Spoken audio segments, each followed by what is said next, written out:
ठरलं तर मगच्या आजच्या भागाची सुरुवात होते प्रियापासून. तर आता इथे प्रिया म्हणते, "काय चाललंय?" कारण आता सायली जाऊन बसलेली असते ना तिच्या गाडीमध्ये आणि अर्जुन पण तिथेच समोर थांबलेला असतो. "मी हाताला धरून बाहेर काढू का तुला?" असं म्हणते आता प्रिया. "उतर, उतर. तू उतर." असं म्हणते आता प्रिया. "उतर आधी." असं म्हणते ती. "अगं त्यापेक्षा गाडी चालू कर आणि आपण निघूया." असं म्हणते आता सायली. "मी शांत बसून राहील. हां, चल, चल." असं म्हणते आता सायली. "अगं मी" असं म्हणते आता प्रिया. "मी का सुरू करू गाडी?" असं म्हणते आता प्रिया. तर आता इथे अर्जुन थांबून समोर हसत असतो. ही काय ऐकणार नाही. मी इथून निघाले तरच हे दोघं गाठोड्यापासून दूर जातील. नंतर येऊन इथे टाकलेलं गाठोडं घेऊन जाता येईल मला, असं म्हणते आता प्रिया. आणि तन्वी, माझी बायको किती हट्टी आहे हे तुला काय वेगळं सांगायची गरज नाही वाटत मला, असं म्हणतो आता अर्जुन. उगाच इथे रस्त्यावर तमाशा कशाला, असं म्हणतो आता तो. त्यापेक्षा घेऊन जा ना तुझ्यासोबत तिला, घरीच जातेस ना तू, असं म्हणतो आता अर्जुन.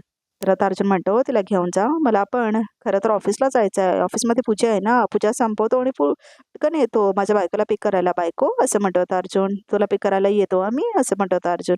बाय, असं म्हणतो होता तो. बाय, असं म्हणते आता सायली पण त्याला. तर आता इथे अर्जुन म्हणतो बाय, प्रियाला म्हणतो होता तो. तर आता प्रिया काय म्हणतच नाही बघा प्रेक्षक. ती खूप घाबरलेली असते आणि बोलण्याचा प्रयत्न करते. तर आता इथे अर्जुन मात्र गाडीमध्ये बसतो बघा प्रेक्षक. आणि आता प्रिया मात्र थांबलेली असते आणि आता ती पण गाडीमध्ये बसते जाऊन. आणि आता तिथून अर्जुन मात्र निघून जातो आणि आता ते गाठोडं तिथेच पडलेलं असतं बघा प्रेक्षक. आता तो जोरात हॉर्न वाजवतो आणि आता प्रिया बसते गाडीमध्ये आणि आता सायली तिच्या बाजूला बसलेली असते. आणि आता इथे प्रियाला खूप राग आलेला असतो दोघांचाच, म्हणजे सायली आणि अर्जुनचा. आणि आता इथे अर्जुन सायलीला टाटा करतो आणि आता तो निघून जातो तिथून. तर आता इथे प्रियाकडे काही चॉईसच नसतो.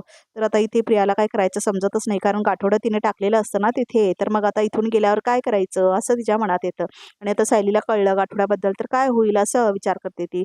तर आता सायली बघत असते आरशाकडे आणि आता अर्जुन गेलेला असतो. तर आता इथे सुभेदारांचं घर दाखवलंय. तर आता इथे कल्पना म्हणते, "प्रतिमा, तन्वी आता नीट वागते काय ग?" असं म्हणते आता कल्पना. का तिने आता तिथल्या पण घरातलं वातावरण बिघडवलंय, असं म्हणते आता कल्पना. तर आता प्रतिमाला आठवतं कसं प्रियाने ढकलायचा प्रयत्न केलेला असतो प्रतिमाला आणि कसं तिचा जीव घेण्याचा प्रयत्न केलेला असतो आणि कसं सायलीहून तिला वाचवलेली असते आणि कसं सायली ओरडलेली असते आणि जाऊन प्रिया पडलेली असते तिथे वावरती. हे सगळं आठवतं आता प्रतिमाला. तर आता इथे कल्पना म्हणते, "तू गप्प राहिलीयस, ह्याचंच माझं उत्तर आलंय," असं म्हणते आता कल्पना. "तन्वी कधीच सुधारणार नाही हे माहीतच होतं मला. पण हो प्रतिमा," असं म्हणते ती. "आता तन्वीला तुझ्या तब्येतीशी खेळ करून देऊ नकोस हां," असं म्हणते आता कल्पना. तर प्रतिमा म्हणते, "हो." तर आता इथे प्रिया गाडी चालवत असते आणि सायली तिच्या बाजूला बसलेली असते. तर आता इथे प्रिया जोरजोरात गाडी चालवत असते आणि आता ते गाठोडं तिथे पडलेलं असतं ना, ते आता अर्जुनने पाहिलेलं असतं आणि आता तो मागे येऊन ते गाठोडं घेतलेलं असतं बघा प्रेक्षक आपल्या हातामध्ये. आणि आता तो ते गाठोडं घेतो आपल्या हातामध्ये आणि आता त्याला खूप आनंद झालेला असतो आणि हसतो आता तो. तर आता सगळं फ्लॅशबॅकमध्ये दाखवलंय कसं प्रियाने ते गाठोडं पाठीमागे पुढे बघून टाकलेलं असतं ना बाजूला, ते अर्जुनने बघितलेलं असतं आणि आता त्याच्यामुळेच तो वापस येऊन ते गाठोडं घेण्यासाठी आलेला असतो. आणि आता तो ते गाठोडं घेतो आणि आता उघडतो ते गाठोडं आणि आता त्याच्यामध्ये प्रियाचा फोटो असतो आणि तिचे सगळे कपडे असतात आणि बावल्या वगैरे असतात. तर आता अर्जुनला खूप जास्त आनंद होतो. त्याला वाटत असं सायलीचंच आहे ते सगळं, सायलीचं गाठोड्याच्या वस्तू, असं म्हणत होता Arjun. "Finally I got it," असं म्हणतो होता अर्जुन. तर आता इथे प्रिया जाते, जोरजोरात जाते बघा प्रेक्षक गाडी मारत मारत. आणि सायली खूप खुश होते. आणि आता सायली मेसेज करते अर्जुनला. तर आता ती मेसेज करणार असते, "तुझं गाठोडं सापडलं," असं म्हणून त्याचाच मेसेज आलेला असतो आता तिला. "तन्वीने तिथेच बाजूला टाकलं होतं, माझ्याकडेच आहे," असं म्हणतो आता तो. तर आता सायली खूप खुश झालेली असते आणि आता ती आनंदात असते आणि आता ती बघते बाजूला. आणि प्रिया पण बघते आता सायलीकडे आणि आता ती खूप आता रागवलेली असते सायलीवरती आणि सायली मात्र खूप खुश असते बघा प्रेक्षक. "तन्वी काय काय करू शकते ह्याचा मला चांगलाच अनुभव आहे," असं म्हणते आता प्रतिमा. "मला तर सायलीने सुद्धा सांगितलं की तन्वीपासून सावध राहायचं," असं म्हणते आता प्रतिमा. "आणि तिच्या कुठल्याही चुकीच्या वागण्याला तिथल्या तिथे उत्तर द्यायचं," असं म्हणते आता प्रतिमा. "आणि आता मी तेच करणार आहे कल्पना," असं म्हणते आता प्रतिमा. "हे बघ, तुला आता तन्वी काही बोलली ना तर तू तिला तिथेच सरवून टाक," असं म्हणते आता कल्पना बघा प्रेक्षक. तर आता इथे दुपार झालेलं दाखवलंय आणि आता इथे महिपत मारत असतो त्याच्या वॉचमनला. तर आता महिपत म्हणत असतो, "घरात काय झोपा काढत होतास का? का गेम खेळत होतास तू? हां, बोल, बोल," असं म्हणतो आता महिपत. "गेट जवळ होतो मी," असं म्हणतो आता सिक्युरिटी गार्ड. "मग कपाट कोण उघडलं? कसं काय तिथल्या गोष्टी इथल्या तिथल्या झाल्या का? मी माझ्या घरात चोरी केली," असं म्हणतो आता महिपत. "आई शपथ सांगतो मी," असं म्हणतो सिक्युरिटी गार्ड. "खरंच मला माहित नाही." "माहित नाही तुला, माहित नाही तुला," असं म्हणतो महिपत. महिपत, "थांब थांब, त्याला खरंच काय माहित नसेल, जाऊ दे त्याला नागराज," असं म्हणतो. "आणि जा इथं," असं म्हणतो आता नागराज. "परत जा इथून, थोबाड सुद्धा दाखवू नकोस," असं म्हणतो आता महिपत आणि जातो आता सिक्युरिटी गार्ड. तर आता इथे रविराज म्हणतो प्रतापला, "प्रताप, मला वाटतंय आता आम्हाला निघायला हवंय," असं म्हणतो होता रविराज. "मी आलोच," असं म्हणतो होता रविराज. आणि आता तो जातो प्रतिमाला घेऊन जाण्यासाठी. तर आता इथे तो किचनमध्ये येतो आणि म्हणतो, "वहिनी, आम्ही आता अर्जुन येईपर्यंत वाट नाही बघत बसत असं म्हणतो होता रविराज. संध्याकाळची तयारी पण करायची असं म्हणतो होता रविराज. निघतो आम्ही असं म्हणतो होता तो. तर आता इथे कल्पना म्हणते ह्या दोघांना इतका उशीर का झालाय काय कळत नाही असं म्हणते आता कल्पना. नाही नाही हरकत नाही असू देत ना असं म्हणतो रविराज. पण आम्ही निघतो आता इथून असं म्हणतो होता रविराज. आणि आता तो निघतो बघा तिथून प्रेक्षक. तर आता इथे परत मैपतला दाखवले आणि आता तो पैसे देतो त्या हवालदार पाटीलला. जा आयशकर लाव घरात AC गारगार करून घे असं म्हणत होता मैपत. थँक्यू साहेब असं म्हणत होता हवालदार पाटील. मी काय म्हणतो असं म्हणत होता हवालदार पाटील. ह्या चोरीची FIR नोंदवू का मी असं म्हणतो होता तो हवालदार. तू मी फक्त सही करायला आला तरी चालेल असं म्हणत होतो. ए पाटला जास्त आगाऊपणा करू नकोस असं म्हणत होता मैपतचा. AC लावून घे मी माझं बघतो असं म्हणत होता मैपत. ठीक आहे साहेब असं म्हणून आता हवालदार निघून जातो बघा तिथून. तर आता इथे नागराज म्हणतो ठीक आहे FIR तू नाही म्हटलंस पण FIR नाही झालं तरी अनऑफिशियली तरी तपास करायला सांगू शकतोस ना असं म्हणत होता नागराज मैपतला. आपल्याला काहीतरी क्ल्यूज मिळाले असते ना असं म्हणत होता नागराज. अरे नागराज शेट असं म्हणतो मैपत. चोर कोण आहे ते मला 113% माहिती आहे असं म्हणत होता मैपत. कोण आहे असं म्हणत होता नागराज. प्रिया मधुकर असं म्हणतो होता मैपत. उर्फ तन्वी किल्लेदार असं म्हणतो होता मैपत. उर्फ तन्वी सुभेदार असं म्हणतो होता मैपत. उर्फ बबली असं म्हणतो होता तो. प्रिया असं म्हणतो होता नागराज. प्रियाने तुझ्याकडे चोरी केली आहे असं तुझं म्हणणं आहे असं म्हणतो होता नागराज. कसं ओळखून. तर आता मैपत म्हणतो नागराज शेठ माझ्या कपाटामध्ये प्रियाचं गाठोडं एकच होतं. हां हां असं म्हणतो होता नागराज. म्हणजे बबलीचं गाठोडं प्रियाचं नाही बबलीचं गाठोडं प्रियाने गायब केलं असं म्हणतो होता नागराज.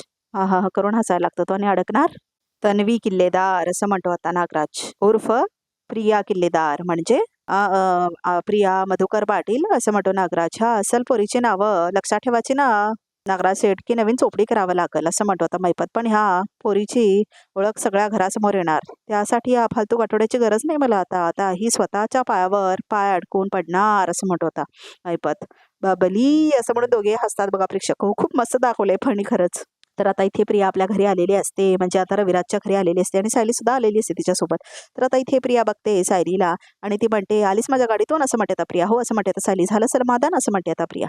तर आता प्रिया निघून जाते तिथून आणि आपल्या घरी जाते. तिथे तेवढ्यातच आता रविराज आणि प्रताप आलेले असतात. तर आता ती त्यांना बघत पण नाही आणि आज जाते ती. तर आता तिथेच सायली असते बघा प्रेक्षक. तर आता इथे सायली विचारत पडते अरे तेव्हा घरचे सगळे इथेच आलेले दिसत आहेत असं म्हणते आता सायली. तेव्हा हे ना कळवायला हवं ते तिथेच म्हणून असं म्हणते आता सायली. तन्वी असं म्हणते आता प्रतिमा. कुठे होते सकाळपासून तन्वी असं म्हणते प्रतिमा. मात्र लक्ष देत नाही तिला आता प्रिया. मी तुला काहीतरी विचारते असं म्हणते आता प्रतिमा. पाहुण्यांसमोर ही बघायची कुठली पद्धत आहे असं म्हणते प्रतिमा. कारण आता तिथे कल्पना आणि अस्मिता सुद्धा असतात बघा प्रेक्षक. प्रताप असं म्हणत होता रविराज. प्रतापला ही 2-4 तुझ्याशी बोलून मग आत गेली असती तर जास्त बरं झालं असतं असं म्हणतो रविराज. अरे राहू दे रविराज असं म्हणतो होता प्रताप. मी तन्वीकडून कुठली अपेक्षा ठेवत नाही ना आता असं म्हणतो होता प्रताप. हॅलो म्हणून फोन करते आता सायली अर्जुनला. बाबा इथे आलेत बहुतेक आई आणि घरातले सगळेच इथे आलेले दिसत आहेत रविराज काकांकडे असं म्हणते आता सायली. तुम्ही पण इथेच येता का पटकन. नाही कारण घरातनं आपण पटकन निघालो होतो. मी इथेच एकटे आलेले दिसले तर सगळे प्रश्न विचारतील मला असं म्हणते आता सायली. ठीक आहे असं म्हणते आता सायलीने फोन ठेवते आता ती बघा प्रेक्षक. आणि आता ती आत जाते म्हणजे आता रविराजच्या घरी. तर आता तिथेच तिला प्रताप आणि रविराज दिसतात. बाबा रविराज काका काका नमस्कार करते असं म्हणून आता नमस्कार करते सायली त्याला. आणि सुखी राहा असं म्हणतो आता रविराज तिला. बाबा तुम्ही इथे असताल मला माहित नव्हतं असं म्हणते आता सायली. अगं रविराज नवमीचं आमंत्रण द्यायला इथे आला होता मी लगेच इथे आलो. पण तू इथे कशी काय असं म्हणतो होता प्रताप. मार्केटमध्ये गेली होतीस ना. तर आता सायली म्हणते मी प्रतिमा त्यांना भेटायला आले असं म्हणते आता सायली. तर आता इथे सायली म्हणते हे मला सोडून गेलेत ना तर येतील असं म्हणाले असं म्हणते सायली. बरं तुम्हाला काय मदत हवी आहे का तयारी करायला असं म्हणते आता सायली. नाही नाही झालंय आता हे एवढंच राहिलंय असं म्हणतो आता रविराज. बरं मी प्रतिमा त्यांना काय मदत हवी आहे का ते बघून येते असं म्हणते आता सायली. आणि सायली आता आज जाते बघा प्रेक्षक प्रतिमाला भेटायला. आणि आता इथे बाहेरच रविराज आणि प्रताप थांबलेले असतात. प्रताप असं म्हणतो आता रविराज. एकाच घरात वाढलेल्या एकाच माणसाच्या संस्कारात वाढलेल्या ह्या 2 मुली आहेत असं म्हणतो होता रविराज. दोघींच्या वागण्यामध्ये किती फरक जाणवतोय ना असं म्हणतो होता रविराज. एक लखलखतं सोनं आहे आणि दुसरीला लोखंड म्हणावं तेवढी पण तिची लायकी नाही आहे असं म्हणतो होता रविराज. खरं आहे असं म्हणतो होता प्रताप बघा प्रेक्षक. आणि माझ्या 2 मुलांपैकी एकाचे भाग्य आहे असं म्हणतो होता आणि दुसऱ्याचं दुर्भाग्य आहे असं म्हणतो होता प्रताप. आणि सगळं बघणं माझ्या नशिबात आलंय असं म्हणतो होता प्रताप. आणि आता इथे आतमध्ये प्रतिमा आणि प्रियाचं दाखवलंय बघा प्रेक्षक. आणि सगळे बसलेले असतात आणि देवीची आता पूजा होणार असते. तर आता प्रिया म्हणते ह्या पाहुण्यांना का मी आमंत्रण दिलंय का असं म्हणते आता प्रिया. नाही ना असं म्हणते आता प्रिया. मग ह्यांचा मान राखण्याची मला काहीच गरज नाही असं म्हणते आता प्रिया. तर आता इथे प्रतिमा म्हणते तोंड सांभाळून बोल ही तुझी सासरची माणसं आहेत असं म्हणते आता प्रतिमा. ते चांगलंच आठवतंय मला आई कारण ही तीच माणसं आहेत आणि मला घराबाहेर काढलं असं म्हणते आता प्रिया. तर आता अस्मिता आणि कल्पनाला शॉक बसतो. हां, पण त्याचं वाईट वाटून घ्यायचं नाहीये मला, असं म्हणते आता प्रिया. मी सगळ्यांना नेहमी आदरच द्यायचा, असं म्हणते आता प्रिया. मी नेहमी तोंड सांभाळूनच बोलायचं, असं म्हणते आता ती. उठता बसता माझ्यावर संशय केला जातो, असं म्हणते आता प्रिया. कुठे चालतेस तू? काय चाललेस तू? असं म्हणते आता प्रिया. मी काय जराशी बाहेर गेलं तर काय कुणाचा खून नाही करणार आहे, असं म्हणते आता प्रिया. तर आता इथे तेवढ्यातच रविराज, नागराज आणि प्रताप आलेले असतात बघा प्रेक्षक आणि हा सगळा तमाशा बघत असतात ते. तर आता इथे प्रिया म्हणते, कोर्टात एकदा एकदा खोटी साक्ष काय दिली, तुम्ही आयुष्यभराची शिक्षा देताय मला, असं म्हणते आता प्रिया. तर सगळ्यांना शॉक बसलेला असतो तिचं वागणं बघून बघा प्रेक्षक आणि लाज वाटत असते त्यांना. आणि तू, असं म्हणते आता प्रिया प्रतिमाकडे हात करून, तू आईपेक्षा ना वैरीण वाटतेस मला, असं म्हणते आता प्रिया. आणि खूप घाण वाटतंय बघा तिला, प्रतिमाला आणि बाकी सगळ्यांना पण, कारण खूप वाईट बोललेलं असतं ना इथे तन्वीने, म्हणजेच ह्या प्रियाने. तर आता सगळ्यांनाच अजब वाटते काय बोलते म्हणून, आणि हे मी अजिबात सहन करणार नाही, असं म्हणते आता प्रिया. तर आता प्रतिमाला रडायला येतं बघा प्रेक्षक, कारण सगळ्यांसमोर तिचा अपमान केलेली असते ना ती. तर आता इथे शैलीला खूप वाईट वाटलेलं असतं आणि रविराजला सुद्धा, आणि सगळ्यांना कळतच नाही काय करावं म्हणून. तर आता प्रिया दन दन जात असते वरती आपल्या रूममध्ये. आणि आता इथे सायली बघते प्रतिमाच्या तोंडाकडे आणि चिडते ती आणि म्हणते, थांब प्रिया, असं म्हणते आता सायली त्या प्रियाला बघा प्रेक्षक. आणि आता सायली जाते त्या जिन्याकडे आणि आता ती जाते आणि तिचा हात पकडते आणि तिला खाली आणते. तर आता सायली प्रतिमा समोर तिला आणते आणि फेकते तिला तिथे प्रतिमाच्या समोर. आणि आता इथे प्रिया असते, ती चिडते खूप, माफी माग त्यांची, असं म्हणते आता सायली. कशाबद्दल, असं म्हणते आता प्रिया. आईचा अपमान करायचा गुन्हा केलास तू प्रिया, असं म्हणते आता सायली. हे बघ तू हे जे काय बरळतेस ना, त्याची आम्हाला सवय आहे, असं म्हणते आता सायली. पण तू जर प्रतिमा त्यांना काय बोललीस ना, असं म्हणते आता सायली, इथे कोणीच सहन करणार नाही, असं म्हणते आता सायली. तर प्रिया खूप चिडलेली असते बघा प्रेक्षक हो. तर आता इथे प्रिया म्हणते, अगं पण सगळ्याच्या आधी तूच काय इथे तोंड वाजवायला आलीस ना, असं म्हणते आता प्रिया बघा प्रेक्षक हो, असं म्हणतो आता रविराज. कारण तिला अजूनही आशा आहे की तुझ्या डोक्यात कधीतरी प्रकाश पडेल, असं म्हणतो होता रविराज. पण माझी खात्री आहे, असं म्हणतो होता रविराज. तू कधीही सुधारणार नाहीस, असं म्हणतो होता तो. आणि म्हणूनच आज तू प्रतिमाचा अपमान करून सुद्धा मी गप्प राहिलोय, असं म्हणतो होता रविराज. तर आता इथे प्रिया म्हणते, बाबा खरंच सॉरी, पण मला ना या सततच्या उलट तपासणीचा आता खरंच खूप कंटाळा आलाय, असं म्हणते आता प्रिया. अहो बाबा, मी जराशी का बाहेर गेले तर मला लगेच प्रश्न विचारतात, पण ही सायली कोण आहे माझ्या आईची माफी मागायला सांगणारी, असं म्हणते आता प्रिया. तर रविराजला पण राग येतो. अगं जरा तरी लाज बाळग प्रिया, असं म्हणते आता सायली. रविराज काकांच्या विरोधात जाऊन प्रतिमा त्यांनी तुला इथे राहण्याची परवानगी दिली, असं म्हणते आता सायली. आणि तू त्यांनाच उलट उत्तरे करतेस. अगं स्वतःच्या आईशी वागण्याची कुठली पद्धत आहे, असं म्हणते आता सायली. अगं तू कोण आहेस ग मला सांगणारी, असं म्हणते आता प्रिया. माझ्या आईशी कशा वागणारी सांगणारी तू कोण आहेस, असं म्हणते आता प्रिया सायलीला. अगं इतकी वर्ष तू आईशिवाय वाढली आहेस आणि आताही तू आईशिवायच जगतेस, असं म्हणते आता प्रिया सायलीला बघा प्रेक्षक. तर सगळ्यांना खूप जास्त राग येतो आता, प्रतिमाला, रविराजला, कल्पनाला, अस्मिताला आणि प्रतापला, सगळ्यांनाच खूप राग येतो. अगं तुझ्या आईबाबांचा पत्ता नाही आणि तू माझ्या आईवरून मला शांतपणा शिकवतेस, असं म्हणते आता प्रिया. तर आता इथे प्रतिमा जोरात कानाखाली वाजवते आता प्रियाच्या बघा प्रेक्षक. आणि आता सगळे थांबून बघत असतात ते. आणि आता इथे सायलीला खूप वाईट वाटलेलं असतं आणि नागराजला मात्र खूप आनंद झालेला असतो बघा प्रेक्षक. तर आता इथे प्रियाचा खूप मोठा अपमान झालेला असतो आणि आता सगळे बघत असतात हे सगळं. तुझी हिंमत कशी झाली सायलीला तुझ्या आईबाबांवरून बोलण्याची, असं म्हणते आता प्रतिमा. आईशी कसं वागायचं हे तू सायलीला शिकवणार, असं म्हणते आता प्रतिमा. अगं उलट तूच बघ ती माझ्याशी कसं वागते, असं म्हणते आता प्रतिमा. मग तुला कळेल. एखादी मुलगी आपल्या आईची किंमत ठेवते म्हणजे काय असतं, असं म्हणते आता प्रतिमा. एखादी मुलगी आपल्या आईवर मनापासून प्रेम करते म्हणजे काय असतं, असं म्हणते आता प्रतिमा. एखादी मुलगी, असं म्हणते आता प्रतिमा, रक्ताचं नाही मनाचं नातं जपते म्हणजे काय असतं, असं म्हणते आता प्रतिमा. तर आता सायलीला खूप भावूक वाटतं. अगं शिक सायलीकडून, असं म्हणते आता प्रतिमा. कारण मला कधी कधी वाटतं तू नाही, सायलीच माझी मुलगी आहे, असं म्हणते प्रतिमा बघा प्रेक्षक. तर आता प्रियाला खूप भीती वाटायला लागते आणि भावूक होते ती. आणि आता सायली पण खूप भावूक झालेली असते इथे. आणि प्रियाला मात्र खूप टेन्शन येतं, कारण खरंच ती नसते ना तिची मुलगी, आणि सायलीच तिची खरंच मुलगी असते. आणि कल्पनाला खूप छान वाटतं बघा प्रेक्षक हो. तर आता प्रतिमा इथे सायलीकडे बघते आणि दोघेही खूप भावूक होतात इथे आता, प्रतिमा आणि सायली. आणि त्यांचं खूप इमोशनल सीन दाखवलं इथे. आणि सगळे बघत असतात त्या दोघांना. आणि आता इथे प्रियाला खूप टेन्शन आलेलं असतं, कारण आता हिला कळलं काय काय माझं म्हणून सत्य. तर आता इथे प्रिया चिडत चिडत परत आपल्या रूमकडे जाते आणि दन दन वाजवत जाते बघा ती प्रेक्षक आपल्या रूममध्ये. तर आता इथे प्रतिमा बघते तिला. आणि आता प्रिया आपल्या रूममध्ये आलेली असते आणि तिला खूप जास्त राग आलेला असतो. आणि आता ती सगळं सामान फेकत असते आणि आवाज करत असते आ करून, आणि सगळं सामान फेकत असते. तिला खूप जास्त राग आलेला असतो. तर कल्पना येते आणि आता ती म्हणते प्रतिमाला, प्रतिमा ये बस ये, असं म्हणते. आणि आता प्रतिमा बसते बघा प्रेक्षक होते समोरच्या सोफ्यावरती. आणि सगळे येतात आणि तिला सगळेजण सांत्वना करत असतात. हे बघ प्रतिमा, तू जे काही केलंस ना ते अगदी बरं केलंस, असं म्हणते आता कल्पना.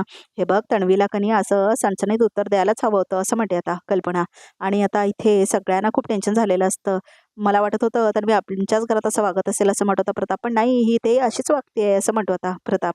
तर आता इथे प्रतिमाला खूप राग आलेला असतो प्रियाचा. सॉरी असं म्हणते आता सुमन सगळ्यांना. तुम्ही सगळे नवमीच्या पूजेला आणि महाआरतीला इथे आलात असं म्हणते आता सुमन. आणि तुम्हाला ते हे सगळं बघावं लागतंय असं म्हणते आता सुमन. सुमन अगं सगळ्या आपल्या घरचीच माणसं आहेत असं म्हणतो नागराज. सगळ्यांना कसं माहिती आहे की तन्वी कशी आहे, त्यामुळे आपल्या नशिबी काय भोग आलेत ह्याची सगळ्यांना जाणीव आहे काय प्रताप असं म्हणत होता नागराज. तर प्रताप म्हणतो हो. तर आता प्रतिमाला रडायला येतं बघा प्रेक्षक हो. देवाला फक्त आता एवढीच प्रार्थना करायची की बाबा हिने आता नवीन रंग नको दाखवायला काही असं म्हणतो नागराज. सगळं सामान असतं ना आपल्या रूममधलं सगळं फेकते बघा प्रेक्षक हो आता प्रिया. आणि आता आरशात बघते ती आपला चेहरा आणि बघते आणि तिला आठवतं कसं प्रतिमाने तिच्या चेहऱ्यावर मारलेली असते कानाखाली शीक. अगं शीक सायलीकडून असं मरून मारलेलं असतं ना प्रतिमाने ह्या प्रियाच्या कानाखाली. ते सगळं आठवत असतं तिला. आणि शीक शीक म्हटलेली असते ना की कसं वागायचं ते सायलीकडून, ते सगळं आठवतं आता तिला. तर आता सगळं सामान ती फेकत असते, लॅम्प वगैरे फेकत असते आणि प्रिया सगळा गोंधळ घालत असते आपल्या खोलीमध्ये. आता पहिला तिला कोण आहे ते सुद्धा आठवत नाही. त्या बाईचा माज इतका वाढला आहे की तिने माझ्या थोबाडीत मारली असं म्हणते आता प्रिया. आणि आता ती खूप चिडते, सगळं सामान फेकायला लागते. मी मी तुझा सत्यानाश करेन प्रतिमा, मी तुझा सत्यानाश करेल असं म्हणून ती लिपस्टिक आता लावते त्या आरशावरती बघा प्रेक्षक. आणि आता मॅट सारखं करत असते प्रिया. तर आता इथे प्रतिमा बघते सायलीकडे आणि आता सायलीला खूप जास्त टेन्शन आलेलं असतं, दुःख झालेलं असतं खूप. तर प्रतिमा आता बघते तिच्याकडे आणि आता प्रतिमा तिचा हात पकडते आपल्या हातामध्ये. आणि आता प्रतिमा म्हणते तर मी तुला हे असं घालून पाडून बोलते ना, मला अजिबात सहन नाही होत असं म्हणते आता प्रतिमा. तर आता इथे सायली म्हणते अहो वर्षानुवर्ष मला ही सवय आहे ऐकून घ्यायची असं म्हणते आता सायली. तुम्ही नका मनाला लावून घेऊ असं म्हणते आता सायली. अहो पण प्रतिमा आत्या असं म्हणते आता सायली. कधी कधी ना खूप खंत वाटते हो असं म्हणते आता सायली. मी खरंच तुमच्या पोटी का जन्माला नाही आले असं म्हणते आता बघा प्रेक्षक सायली. तर आता इथे सगळ्यांना वाईट वाटतं, रविराजला, कल्पनाला. तसं तर झालं असतं ना तर मला आईबाबांवरून असं ऐकून घ्यायला लागलं नसतं असं म्हणते आता सायली. आणि आता खूप इमोशनल सीन दाखवलाय खरंच आणि सगळेच खूप रडताय त्या सीन मध्ये. रविराज काका तुम्ही माझ्यावर मनापासून प्रेम करणारी माणसं, ही माणसं माझी रक्ताची असली असती तर आता खूप रडते प्रतिमा. आणि आता सायली सुद्धा आणि रविराज सुद्धा खूप रडतो आणि कल्पनाला सुद्धा वाईट वाटत असतं बघा खूप. तर सायली मात्र खूप रडत असते. तर प्रतिमा तिच्या अश्रू पुसत असते आणि नाही नाही म्हणत असते ती तिला. तर आता दोघी एकमेकींना मिठी मारतात प्रतिमा आणि सायली. आणि सगळे बघत असतात बघा हे सगळं त्यांच्या डोळ्यासमोर. नाही पण सायली असं म्हणतो होता रविराज, आम्हीच कमनशिबी आहोत असं म्हणतो होता रविराज. आमच्या घरी तुझ्याऐवजी तन्वीने जन्म घेतला असं म्हणतो होता रविराज. आणि नागराज हे सगळं ऐकत असतो बघा प्रेक्षक हो. त्याला डाऊट आलेला असतो आता. आता सगळी निगेटिव्हिटी काढून टाक असं म्हणतो होता प्रताप. आजची पूजा आम्हाला प्रसन्न वातावरणात करायची आहे असं म्हणतो होता प्रताप. तर आजचा भाग इथे समजा बघूया तरीकामध्ये काय आहे ते. मला वाटतं आता यावर्षी अर्जुन शैलीला पूजा करायला दिवा का असं म्हणते आता प्रतिमा सगळ्यांसमोर. तर आता तिथे अश्विन जात असतो बघा प्रेक्षकोवरती. सॉरी बट ह्या घरातल्या पूजेला दादा आणि त्याच्या बायको का बसतील असं म्हणतो आता अश्विन. ते पण या घरचेच आहेत म्हणून असं म्हणते हो आता रविराज. तुम्ही प्रियाला बोलवायला वर गेला होतात ना असं म्हणते आता सायली. तर आता प्रतिमा म्हणते पण तिने मला काय उत्तरच नाही दिलं असं म्हणते आता प्रतिमा. तू कशाला छळते आईला एवढं असं म्हणून आता सायली म्हणते प्रियाला. तर आता प्रिया म्हणते तुझा राग काढतीये. माझ्या आईला माझ्याकडून जे जे भोगावं लागतंय ना ते सगळं तुझ्यामुळे भोगावं लागतंय सायली असं म्हणते आता प्रिया. आणि सायलीला एकदमच शॉक बसतो हे का बोलते म्हणून. तर बघा प्रेक्षक आजचा रिकॅप सुद्धा इथे संपतो. तर या चॅनलला नक्की सबस्क्राईब करा.